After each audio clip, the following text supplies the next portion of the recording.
Hello, this is your boy Miguel for the Mobile Mechanic 757. Just want you to hear the noise.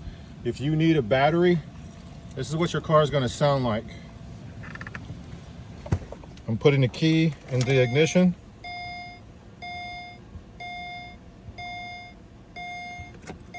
And listen to the noise.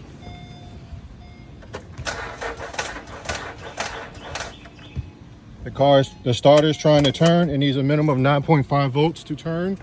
This vehicle battery might have 12 volts on the surface, but as soon as you put the load on the vehicle, it doesn't have it. You're going to do a draw. You're going to draw down, and this vehicle doesn't have the 9.5 to get this starter to turn over. There's a starter, by the way. My finger's right on it. It is not the starter. The battery is just horrible. So they're going to be changing this battery out, but we're going to find out and test to see if it's the alternator. But I just want you to hear the noise to hear when your battery is needs to be jumped or replaced. If you like this video, please like, subscribe, and share. Thank you.